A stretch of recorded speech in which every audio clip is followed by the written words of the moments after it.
We wanted to do Egypt for a very long time. We know also it's a fan favorite. To do Egypt right, we had to do the whole country. And doing the whole country means a lot of big cities, a lot of villages and towns and deserts and oases. So obviously you can picture a very big world. So the question was, how do we fill that world? How do we make sure that it makes sense for the player? And we wanted to give this time around a lot of freedom to the player. So how do we do that? Basically, we started by giving the NPCs their own agenda. They need to rest, they need to work, they need to eat. So they will travel the world and try to fill those needs by, engaging with either a restaurant or in their house, having dinner with their families or sleeping on the roof of their house. And obviously that layer also applies to guards and enemies in the game. So a fort might be less busy during nighttime because everybody's sleeping, but you got some veterans patrolling around the fort. It might be busier during the daytime. So that's how we make sure that the world is really alive and really makes sense.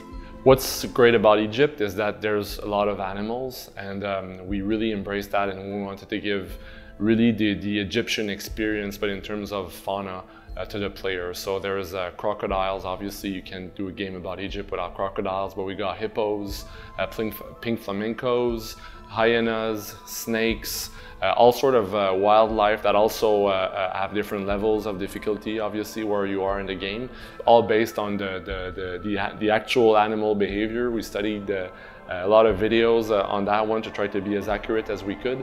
You could just witness two different types of animal fightings, or guards trying to scare off a crocodile that just wandered in their camp and that sort of stuff. And we feel that brings a lot of interesting variety and surprises to the player. And maybe animals can become tools for you in quests to succeed, to track down your targets.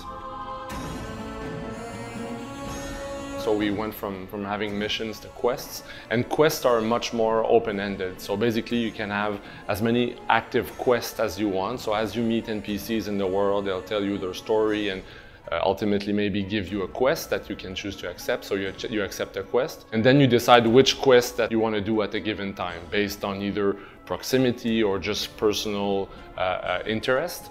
And as you do a quest, it resolves in this little epilogue with the NPC. A good way to see also the NPCs and their actions and their behaviors is to use your eagle. Because obviously the eagle, Senu, offers a new perspective on the world that we're making, you can almost see it from a top-down view. And what's great about the eagle, and I really like to do it whenever I play, is you can target an NPC and see what the NPC is currently doing. So this NPC is working, this guard is patrolling, or this guard is bodyguarding. Oh, what is he guarding? Is he guarding a treasure? Maybe I'll go inside and I'll investigate the fort. So the eagle is a good clue on what is going on. It's a fresh new perspective on the world, so that's pretty cool. The quest itself is meant to be dynamic because the quests play on the NPC agenda. You, for example, as a player, you might have your quest happening inside a certain neighborhood, but the NPC might travel. So for another player, you might have a different experience because just the way that the NPC is traveling in the world. And it's you as a player who decide when is the best time to do your kill. The target might go in a camp with a lot of guards, but you might notice that at night the target will move in another neighborhood which is less protected, so you might want to decide to kill your target there. If you miss your target will run away, might run away in a fort, and will just find shelter and protection with the local garrison. So as much as we can, we want to keep the ball rolling and really have the player adapt his strategy depending on what's happening in the world.